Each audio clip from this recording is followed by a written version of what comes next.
কাব্যস্পন্দন উত্তরপাড়ার পক্ষ থেকে সরস্বতী কালচারাল একাডেমিকে জানাই শুভেচ্ছা, অভিনন্দন এবং অগ্নিমিত্রদাকে জানাই ধন্যবাদ আমাদেরকে এখানে এই অনুষ্ঠানে আমন্ত্রণ জানানোর জন্য। শীতের পরশ জড়িয়ে গায়ে কবিতা কথায় বর্ষ বিদায় আজকের অনুষ্ঠানের বিষয়, অর্থাৎ একই সঙ্গে শীত এবং একই সঙ্গে বর্ষ বিদায়। আজ আমরা যে উপস্থাপনা নিয়ে আপনাদের কাছে এসেছি তার মধ্যে কোথাও একটু শীত জড়িয়ে আছে, বর্ষবিদায় জড়িয়ে আছে। কারণ এই কথা শুনলেই আমাদেরকে একটু নস্টালজিক হয়ে যেতে হয়, স্মৃতিমেদুরতা গ্রাস করে, ছোটবেলায় ফিরে যাই, সেই ছোটবেলার খেলাধুলার দিনগুলো। কারণ এই সময়টা সকলের আমাদের অ্যানুয়াল পরীক্ষা হয়ে যেত, পরের বছরের ক্লাস শুরু হওয়ার একটু বাকি, ঠিক এরকম সময়টাতেই আমাদের কিন্তু ওই বন্ধু বান্ধব নিয়ে খেলাধুলাটা খুব জমে যেত। শীতের চাদর, শীতের কম্বল এগুলো এসে যেত, কথা বাড়াবো না। সেই সময় খেলার সঙ্গে আমাদের শুধুমাত্র স্মৃতি নয়, আমাদের ব্যক্তিগত স্মৃতি নয়, আমাদের সমাজের অনেক স্মৃতি জড়িয়ে। সেই প্রসঙ্গ নিয়ে আমাদের উপস্থাপনা আমরা যেটি আজ তুলে ধরব, খেলার ছড়ায় ছড়ানো, একটি কথা ছন্দ আলেখ্য। সংকলন অমিত চক্রবর্তী, নির্দেশনা স্বাতী দাস।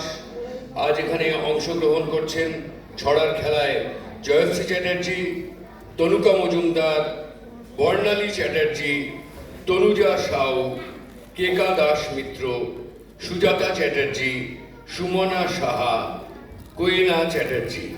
ভাষ্যপাঠে রয়েছেন শুভলক্ষ্মী সরকার এবং সুজয় দাস।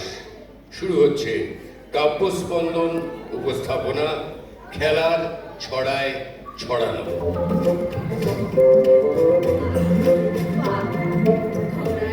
সাজে হাত মৃদং ঝাঁঝর বাজে, বাজতে বাজতে চলল ধুলি, ধুলি গেল সেই কমলা ফুলি, কমলা ফুলির বিয়েটা, সূর্যি মামার বিয়েটা।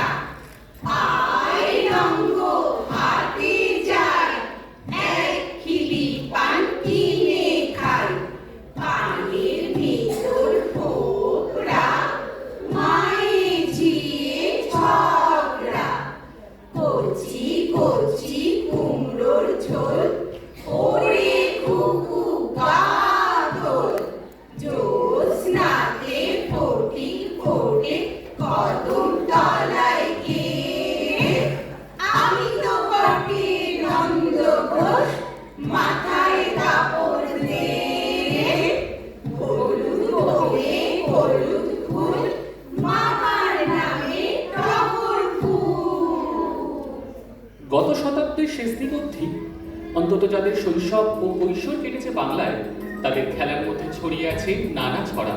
সেসব ছড়া আজকের শিশুদের কাছে হয়তো অজ্ঞাত, অব্যবহৃত, কিন্তু আমাদের মন জুড়ে তারা ছড়িয়ে আছে আনাচে কানাচে। তাদের ভাষা ও ছন্দ এখনো স্মৃতি মেজুরতায় তোলা নেই। শুধু তাই নয়, মা ঠাকুমা দিদিমাদের মুখে মুখে সবার কাছে পৌঁছানো এই ছড়াগুলির জনকের নাম না জানা থাকলেও উৎপত্তিগতভাবে তারা ঐতিহাসিক। যদিও তাকে হিসেব কষে ভেবে চিনতে শব্দ বসে তৈরি নয়, বরং সহজ স্বাভাবিক শব্দের চলন শ্বাস প্রশ্বাসের মতোই স্বতঃস্ফূর্ত। তারা আবহমান সমাজের চলমান দর্পণ, যেমন প্রথমে উচ্চারিত ছড়াটি। এখানে আগডোম বাগডোম ঘোড়াডোম এসেছে আগডোম বাগডোম ঘোড়াডোম থেকে। রবীন্দ্রনাথ ঠাকুর তার ছেলে ভুলানো ছড়া বইতে লিখেছেন, এই ছড়াটির প্রথম কয়েকটি ছত্রে বিবাহ যাত্রার বর্ণনা আছে। সে যুগে অভিজাত পরিবারের বিবাহ যাত্রা ছিল যুদ্ধযাত্রারই পরিবর্তিত রূপ, কারণ একটা সময় মেয়েদের জোর করে তুলে আনা হতো। কৃত্তিবাসী রামায়ণ এবং শ্রী শ্রী চৈতন্য চরিতামৃততেও অনুরূপ শোভাযাত্রার উল্লেখ পাওয়া যায়। কিন্তু মূল ছড়ার প্রথম অংশে আছে ডোম চতুরঙ্গের কথা। হরপ্রসাদ শাস্ত্রী মহাশয়ের বেলের মেয়ে গ্রন্থের 11 পরিচ্ছেদের দ্বিতীয়াংশে আমরা এই ছড়ার এক অন্য রূপ পাই। আগডোম বাগডোম ঘোড়াডোম সাজে, ঢাল মৃগল ঘাগর বাজে, বাজতে বাজতে পড়লো সাজ।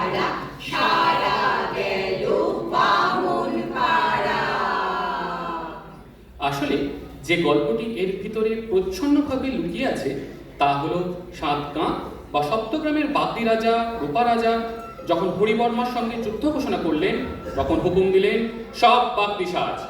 রূপা রাজার ছিল বাগদি ও ডোম সেনা। বাগদি সেনারা লড়াই করে, কিন্তু ডোম সেনারা রাস্তা তৈরি করে, শত্রুর উপর নজর রাখে। বিষ্ণুপুরের মল্ল রাজাদের রাজনগরের সামন্ত রাজাদের ডোম সেনা ছিল। এখানে আগডোম মানে অগ্রবর্তী ডোম সৈন্যদল, বাগডোম মানে পার্শ্বরক্ষী ডোম সেনা এবং ঘোড়াডোম মানে অশ্বারোহী সেনাদল। সেখানে যুদ্ধের দামামা বাজলেই এই ডোম সেনারা তাদের কাজ শুরু করে দিত। এই ডোম জাতি রাঢ় অঞ্চলের সেই সমস্ত তথাকথিত অন্তজ অস্পৃশ্য জনগোষ্ঠীর শরীর যারা এককালে নির্ভীক বীরের মতো যুদ্ধ করতেন সমাজের উঁচুতলার রাজা মহারাজা ও সামন্ত প্রভুদের জন্য। তাদের এই বীরত্বের বলে প্রভুরা শশাগরা অধিপতি হতেন ও নিরাপদে থাকতেন। লিখিত ইতিহাসের পাতায় আমরা এই প্রভুদের নাম পাই, কিন্তু ইতিহাস বই বা তাম্রশাসনে এই ডোম সেনাদের বীরত্বের কাহিনী লেখা নেই। তাদের কথা লুকিয়ে আছে বাংলার ছোট ছোট ছেলে মেয়েদের খেলার ছড়ায়, লোকসঙ্গীত, লোকগাথা ও মঙ্গল কাব্যে। যেমন ধর্মমঙ্গলে আমরা কালুডোম ও লক্ষাইডোমের কথা পাই, তাই এই ছড়াটিকে আমরা ইতিহাসের স্বাক্ষর তো বলতেই পারি। তারপর একদিন এই ডোম সেনাদের প্রয়োজন ফুরিয়ে গেল, আর তারা ক্রমে হারিয়ে গেলেন জীবন ও স্মৃতি থেকে। রয়ে গেলেন শুধু অলক্ষ্য ছন্দে ছড়া। আমাদের ছোটবেলায় বিশেষ করে ঝড় জলের দিনে সময় কাটানোর জন্য খুব জনপ্রিয় একটি ছড়াযুক্ত খেলা ছিল ইকির মিকির। মনে পড়ে?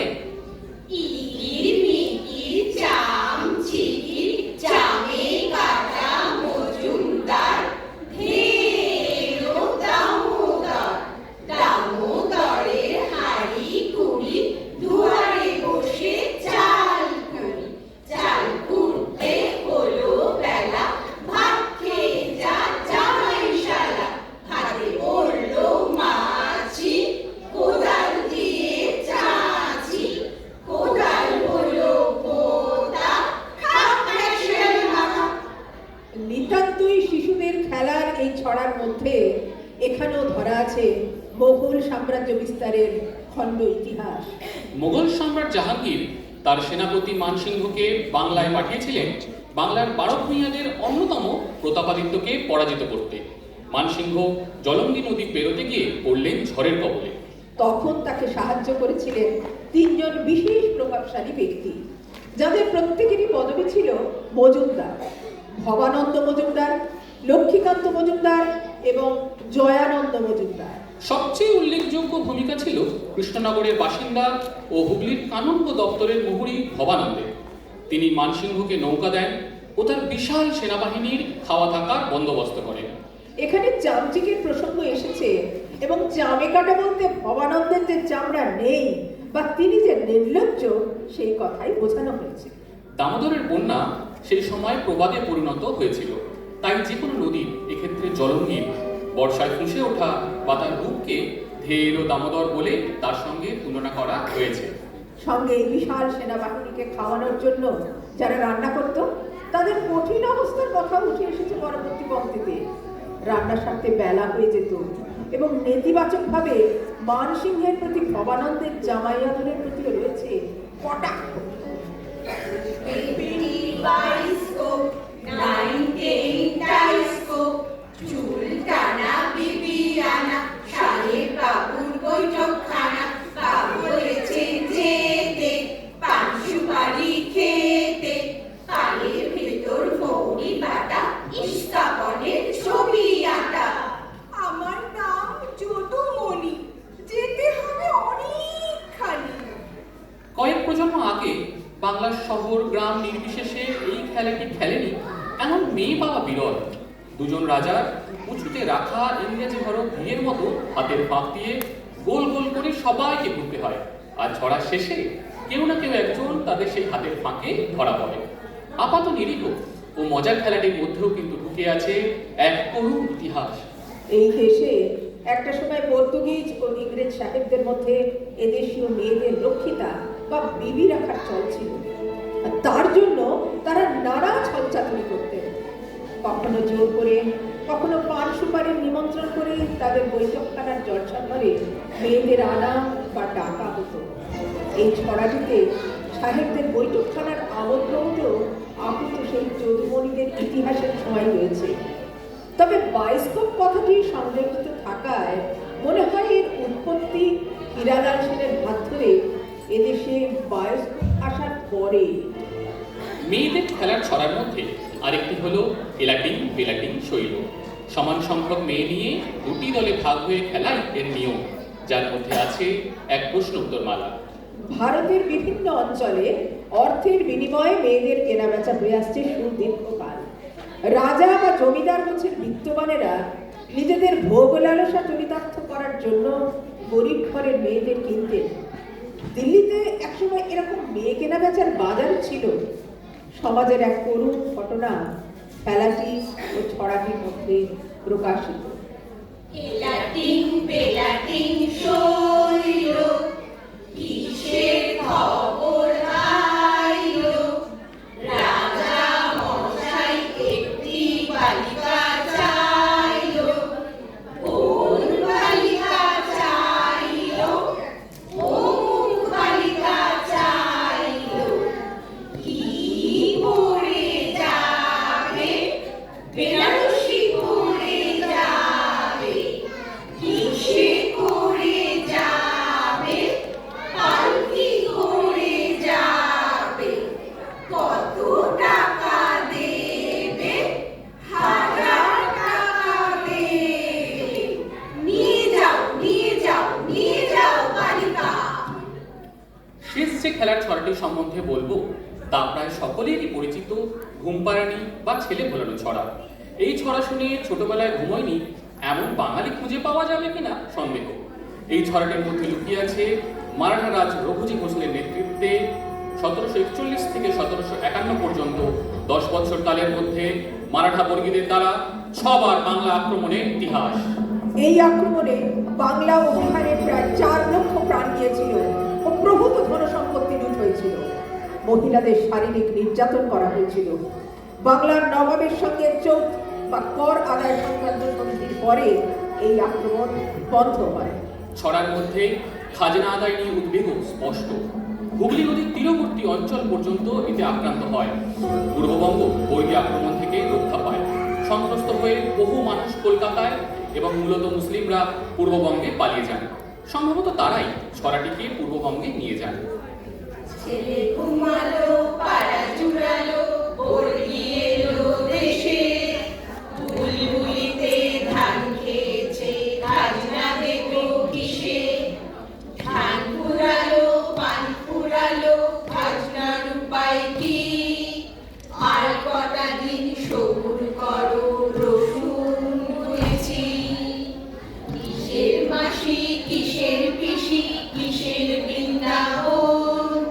মরা গাছে ফুল ফুটেছে, সোনা মরুধন। আমাদের গ্রাম বাংলার আনাচে কানাচে এমন অনেক ছড়া ও খেলা ছড়িয়ে আছে। ইতিহাস শুধু রাজা রানীর কথা বলে, কিন্তু এই ছড়াগুলো বলে সাধারণ মানুষের কথা। তাই এগুলো হারিয়ে গেলে হারিয়ে যাবে আমাদের প্রকৃত ইতিহাস। এই খেলাগুলো ছাড়াও হাডুডু, গাদি, এক্কাদোক্কা বা কুমির টাকার মতো খেলাগুলোর গুরুত্ব ও মাধুর্য অপরিসীম। তাই তাদের পুনরুদ্ধারও জরুরি।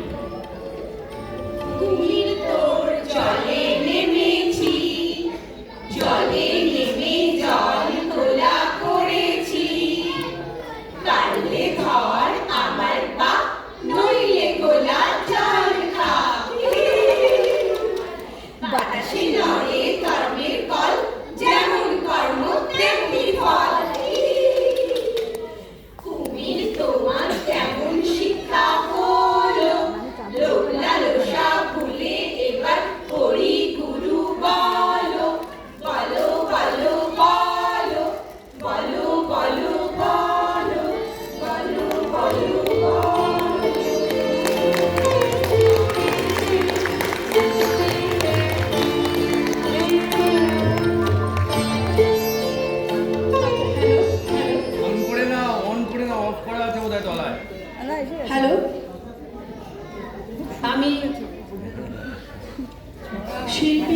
পেছনে গার্জিয়ানরা কিছু বলে না বাচ্চাটা? স্বাতীদি এবং অমিতদাকে মঞ্চে ডেকে নেব বরণ করবার জন্য। আমি অগ্নিমিত্রদাকে মঞ্চে ডাকছি। অগ্নিমিত্রদা,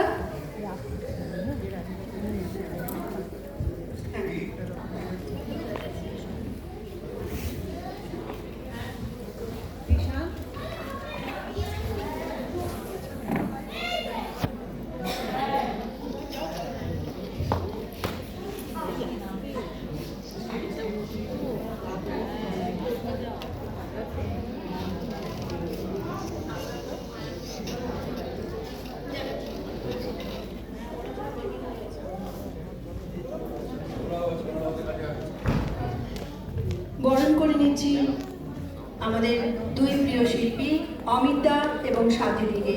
বরণ করছে আরেক শিল্পী অগ্নিমিত্রদা।